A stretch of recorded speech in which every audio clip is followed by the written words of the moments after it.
स्वागत है आपका SA क्राइम न्यूज़ में। आइए नज़र डालते हैं आज की मुख्य खबरों की ओर और हमारे साथ बने रहने के लिए चैनल को सब्सक्राइब करें और बेल आइकन दबाना बिल्कुल भी ना भूलें। बहेड़ी में महापंचायत में जयंत चौधरी केंद्र व राज्य सरकार पर जमकर बरसे। वहीं बरेली के प्रशासनिक अधिकारियों को बताया नकारा। कहा जो अधिकारी मुख्यमंत्री ऑफिस का फ़ोन तक रिसीव नहीं करते हैं वो आम जनता को क्या सुनेंगे। दरअसल बरेली के बहेड़ी तहसील मुख्यालय पर किसान भवन में राष्ट्रीय लोकदल की ओर से किसान महापंचायत रखी गई थी, जिसमें RLD के राष्ट्रीय अध्यक्ष चौधरी अजीत सिंह के बेटे जयंत चौधरी मुख्य अतिथि के रूप में कार्यक्रम में शामिल हुए। जयंत चौधरी का बरेली से बहेड़ी आने पर डिग्री कॉलेज के पास किसानों व RLD के कार्यकर्ताओं ने जोरदार स्वागत किया। फिर जुलूस के शक्ल में डिग्री कॉलेज से ढाका फार्म तक गए, जहां उन्होंने पत्रकारों से बात की। ढाका फार्म पर नाश्ता करने के बाद 1:30 बजे के समय वो किसान भवन आयोजित किसान महापंचायत में पहुंचे, जहां पर उन्होंने महापंचायत में आए लोगों का आभार व्यक्त किया। वहीं किसान महापंचायत में बरेली जिले के पूर्व सपा विधायक अताउर रहमान, सुल्तान बेग आदि नेता भी शामिल हुए हैं। सपा पूर्व विधायक सुल्तान बेग ने बताया कि MSP के बारे में हम 90% लोगों को यह तक मालूम नहीं है कि MSP है क्या। सभा में मौजूद भीड़ से जब MSP के लिए पूछा तो सब लोग शांत हो गए। किसान महापंचायत में सभा को संबोधित करते हुए RLD के उपाध्यक्ष जयंत चौधरी ने कहा कि किसानों ने केंद्र सरकार से 3 कृषि बिल वापस लेने के लिए किसान काफ़ी समय से आंदोलन कर रहे हैं, लेकिन केंद्र सरकार अपनी जिद पर अड़ी हुई है। केंद्र सरकार केवल उद्योगपति को फ़ायदा पहुंचाने के काम कर रही है, जबकि किसानों की ज़मीनों को उद्योगपति को देकर किसानों को गुलाम बनाना चाहती है। उन्होंने बरेली के प्रशासनिक अधिकारियों को भी जमकर लताड़ा। कहा जो अधिकारी मुख्यमंत्री के ऑफिस का फ़ोन तक रिसीव नहीं कर रहे हैं वो आम आदमी की क्या सुनते होंगे। मुख्यमंत्री ऑफिस से नोटिस जारी करना पड़ा इन अधिकारियों के लिए।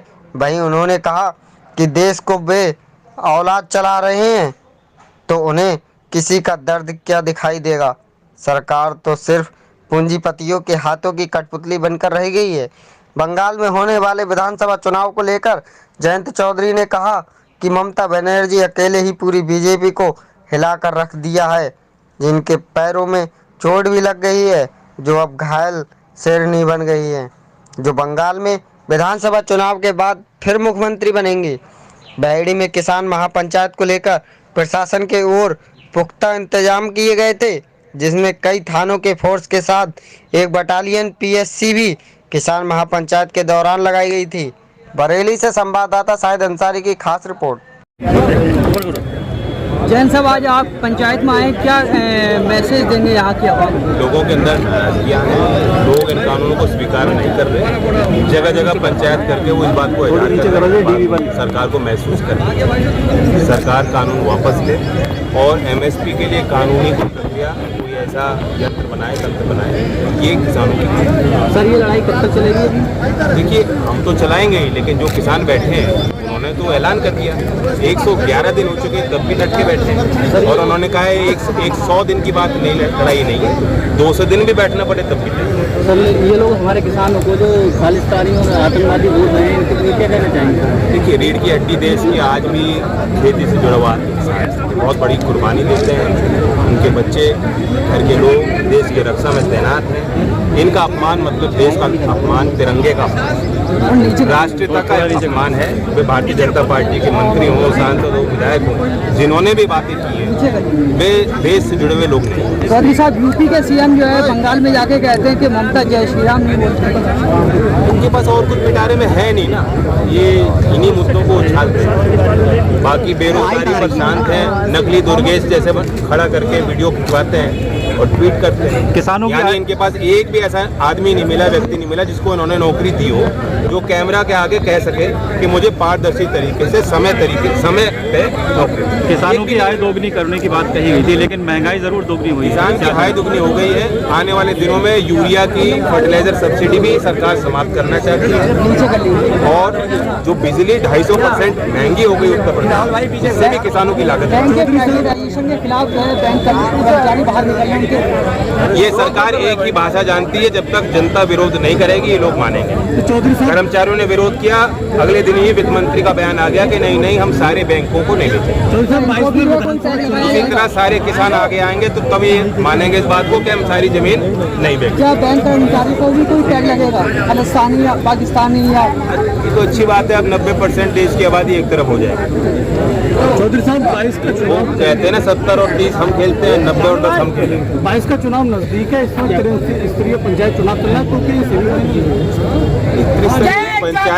पंचायत के चुनाव है, गांव के चुनाव है, लेकिन ये मुद्दा भी अभी गांव का ही चल रहा है। इसलिए मेरी ये उम्मीद है कि गांव के लोग इसमें फैसला लेंगे उचित, ताकि ये संदेश कहीं ना जाए कि बीजेपी इस मुद्दे पे हावी।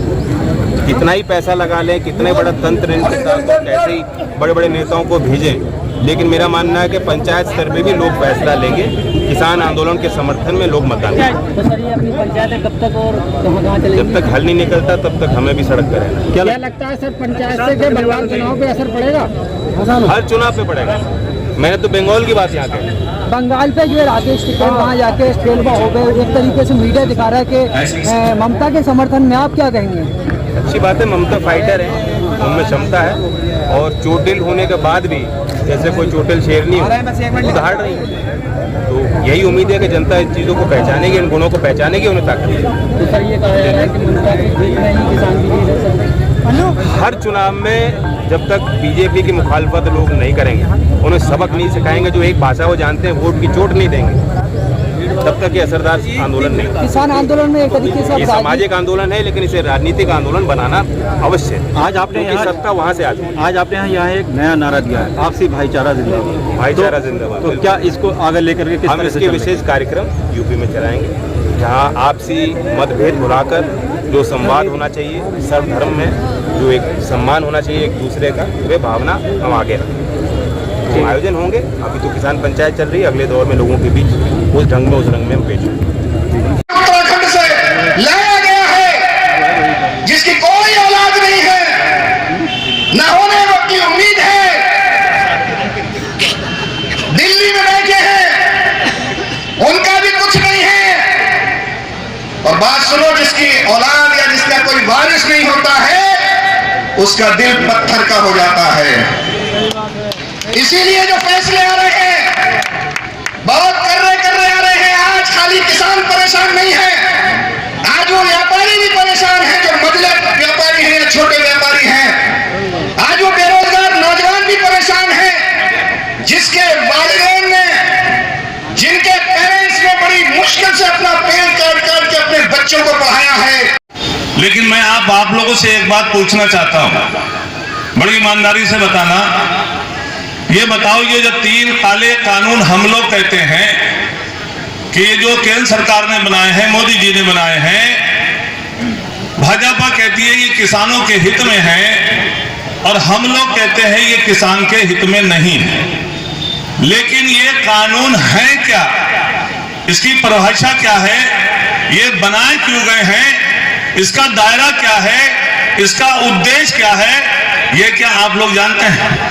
आप बताओ ईमानदारी से, यहां से लेके पीछे तक बैठे हैं, ये तीनों कानून बने जो हैं, जिनको हम काला कानून कहते हैं, मौत का परवाना कहते हैं किसान का, ये है क्या? कोई हाथ उठा के बताओ पीछे से, यहां से लेके।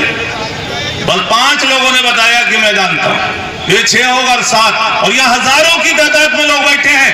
मैं यही बात कहना चाहता था चौधरी साहब आपके सामने, इसी अज्ञानता का फायदा, इसी एक तरह से जो हमारी अज्ञानता है, हमारी भूल है, हम जानते नहीं है काले कानून है क्या, और इसी का फायदा भारतीय जनता पार्टी के लोग उठाते हैं। आज आप किसी गांव में चले जाइए और गांव वाले से पूछिए, गांव के प्रधान को पूछिए कि प्रधान जी काले कानून क्या है, बोले मुझे तो पता नहीं। मैंने पूछा बीडीसी से, बताओ भाई काले कानून क्या है, बोले मुझे पता नहीं। एक गांव के सबसे बड़े किसान से मैंने पूछा कि आप बताओ ये काले कानून है क्या, साहब मुझे पता नहीं। तो जब ये पता ही नहीं है कि काले कानून है क्या, तो फिर तब भी मोदी जी अच्छा कर रहे हैं। ये कैसे चलेगी बात भाई?